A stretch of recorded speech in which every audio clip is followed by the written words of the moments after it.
Atliksime rūgštinę exception procedūrą.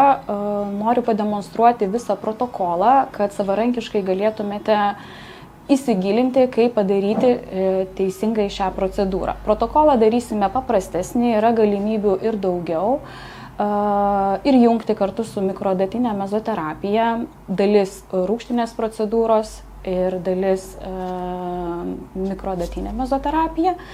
Tačiau dabar pademonstruosime pilną protokolą, kaip atlikti visus žingsnius ir tai bus maždaug pusvalandžio procedūra. Odos paruošimui turime keletą produktų. Nuplauti galima polihidroksi rūgščių kreminių prausiklių arba įdomesnis ir kartu nuriebalinantis odą prausiklis yra enziminis sausas produktas milteliai, kuris maišant su vandeniu pavirsta putomis. Nedidelį kiekį miltelių įsiberiam į indelį. Kad nepadaugintume vandens, tiesiog sušlapinam beduoklinį šepetėlį ir maišom. Indelyje labai greitai susidaro gana tirštos putos, kurias šepetėlio pagalba labai patogu uždėti ant odos. Kreminis prausiklis, jeigu jį naudotumėte, tai būtų įprastas demakiažui, odai nuplauti. Labiau sausoms odoms rekomenduojamas, nes tausoja ir išlaiko hidrolipidinį barjerą. Atliekant prausimą enziminiu prausikliu, kaip minėjau, jis ir šalina odos sebumą. Tai nuriebalinimo kartu žingsnis gaunasi, kaip ir būtų galima atlikti viename žingsnyje iš karto abu dalykus. Nereikalauja atskirai naudoti nuriebalinimo losjono. Exception yra du prausikliai milteliniai. Šiuo atveju naudoju švelnesnį, tiesiog enziminį, papaino enzimas. Galima naudoti riebiai odai su salicilu. Tai ir namų priežiūrai šitie prausikliai taip pat yra naudojami, tai adaptuojam, parenkam pagal odos poreikius.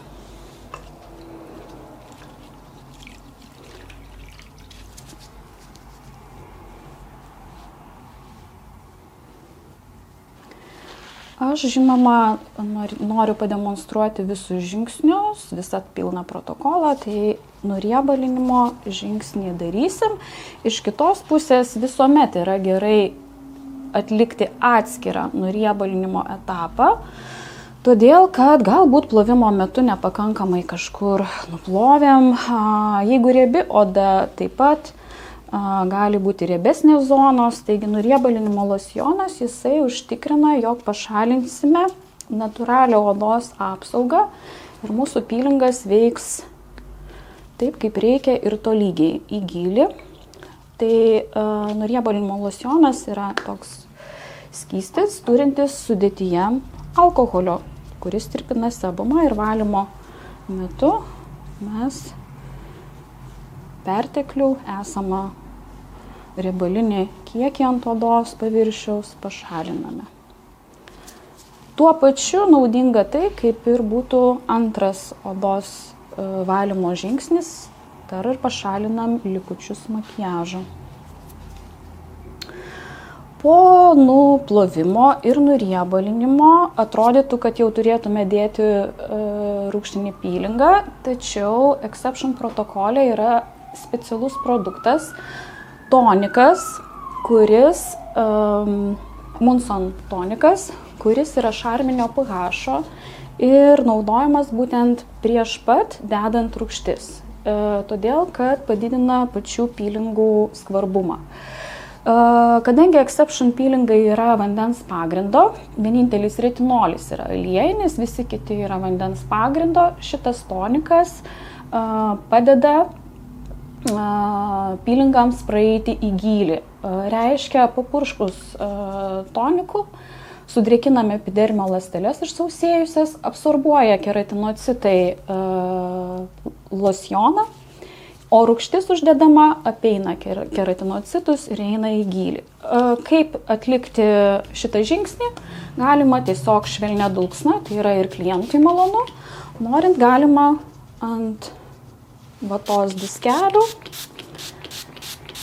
juos susidrėkinti ir prispaudžiant prie odos visą odą pervalyti. Šitas tonikas yra skirtas ir naudojimui namuose klientams. Galima parinkti būtent šį toniką, kai klientai skundžiasi odos sausumu. Jo yra savybė labai drėkinti odą, turi sudėtyje natrio PCA ir tai yra stipri greito poveikio drėkinanti medžiaga epidermiui. Tai oda yra paruošta, renkamės pylingą. Linijoje yra įvairioms indikacijoms skirtų pylingų, kuriuos galima ir procedūroje pamaišyti. Turiu mintyje vienas sluoksnis vieno pylingo, antras sluoksnis kito, arba pasirinkus pagrindinį, kuris mums reikalingas pagal odos būklę, juo atlikti keletą sluoksnių, būtent dėti to vieno pylingo. Tai viskas priklauso nuo praktikos, žinių ir čia jau reikėtų daugiau gal ir patirties, bet iš principo šiandienai padarysime vieną pylingą. Oda matosi turi ir jautrumo ir norisi prieš uždegiminio poveikio, tai renkuosi Cooper-X pylingą, kuris turi sudėtyje salicilo, turės prieš uždegiminį poveikį, valantį. Oda prašosi tokio ir kaip ir prieš bėrimus poveikio, nors pats yra kuperozei, tačiau puikiai tinka ir su bėrimais akne.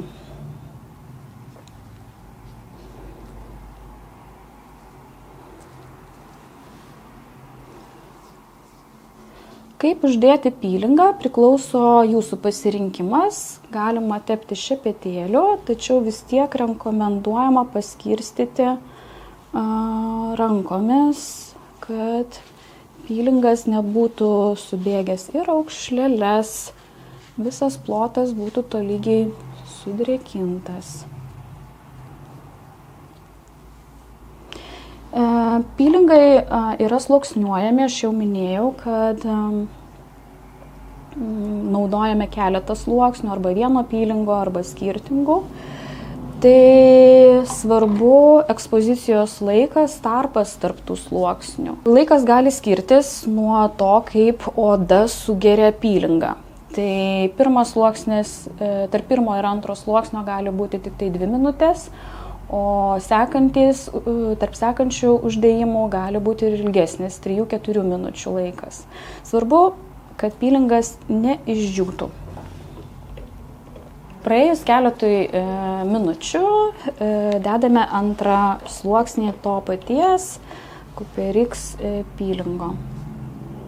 Paprastai Exception pylingų galime dėti ir 3 sluoksnius, vertiname pagal tai, kaip oda reaguoja ir pagal kliento pojūčius, ar dilgčioja, ar jaučia šilumą. Šiuo atveju po pirmojo sluoksnio odoje daug nieko nepasikeitė, gal švelnus šiek tiek paraudimas yra.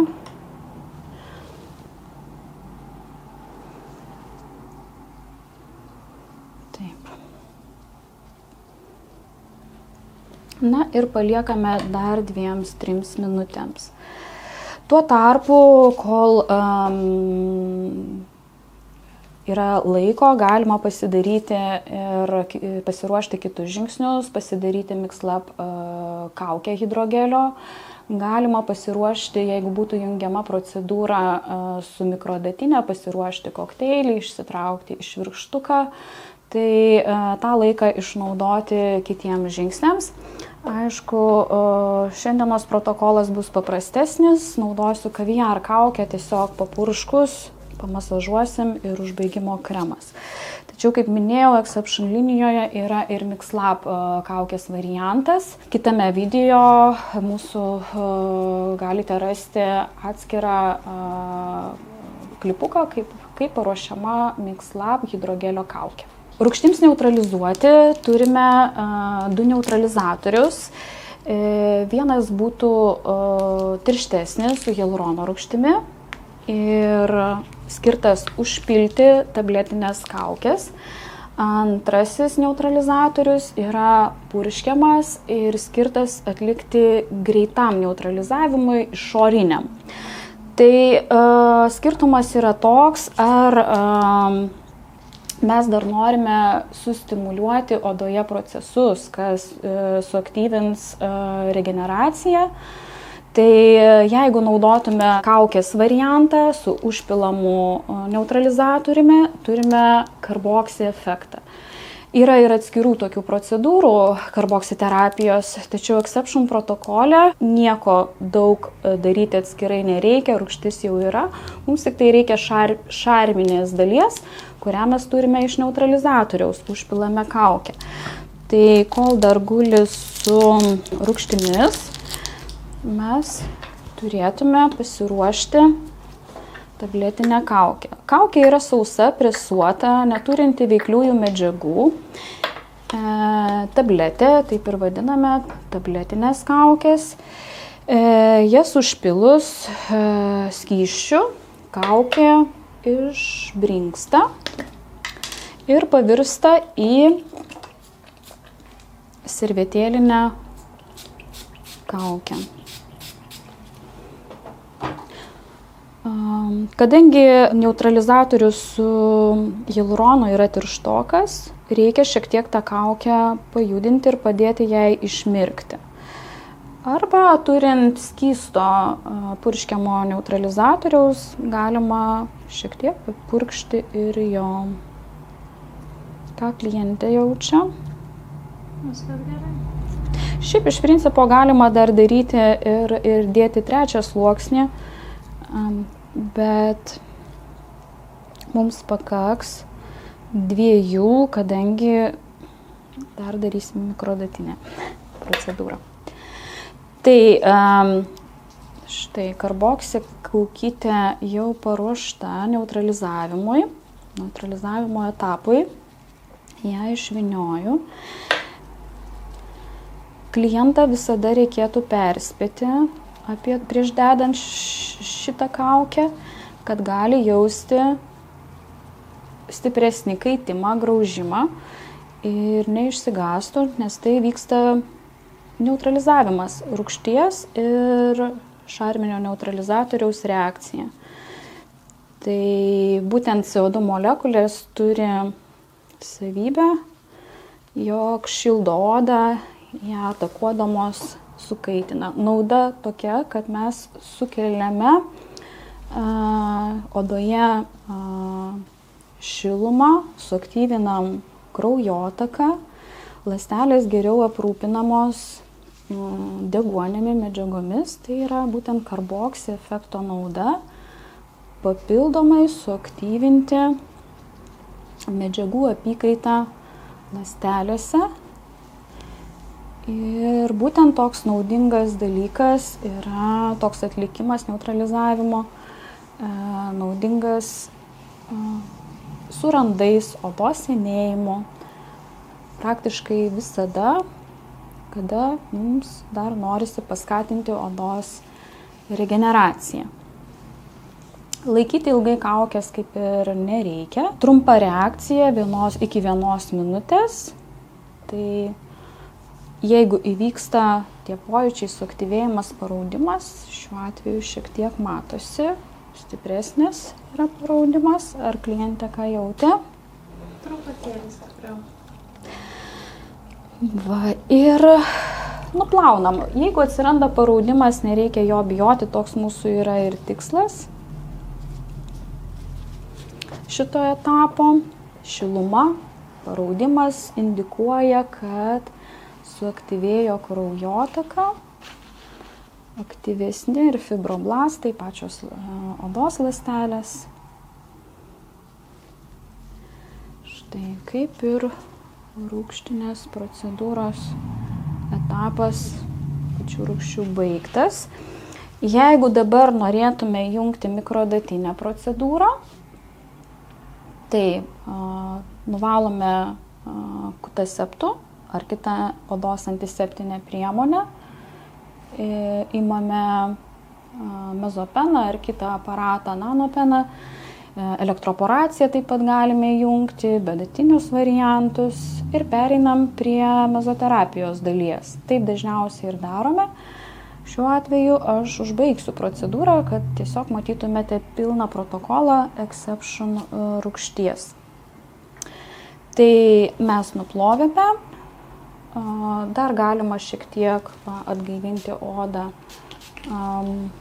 Monsonotoniku, kurį mes naudojame prieš rūgštis. Užbaigimui naudosiu ikrų kaukę. Irgi lengva dulksna. Šitos kaukės negalima padauginti, sudėtyje turi retinolio. Užpilti ant tabletinių kaukių taip pat nerekomenduotume, nebent praskiesti kitų produktų, kaip Fusion linijoje yra Essential bazė. O šiaip pati kaukė yra truputėlį jeinės konsistencijos, lengvai pamasažuojam ir užbaigimo kremas. Procedūrai užbaigti galime naudoti iš karto filtrą arba repairinį kremą, Ice Cream Repair. Juos kartu susluoksniuojant, mūsų klientė yra su mišria oda, tai lengvesnį variantą renkuosi tiesiog vieną kremą iš karto su apsauga. Toks Exception procedūros protokolas atrodytų trumpas ir paprastas, bet tai yra galimybė turėti procedūrą Express procedūrą kabinete pusvalandžio trukmės. Tai yra labai gerai, kadangi galite ir turėti didesnį kiekį klientų priimti jų ir klientam, kurie skuba atlikti tokias procedūras ir tikrai puikiai bus rezultatas, net jeigu ir nejungsite antros dalies kaip kokteilio įvedimo. Tai patys rūgštiniai pylingai sudėtyje turi veikliųjų medžiagų, odoje lieka peptidai, lieka augaliniai ekstraktai pagal odos problemas.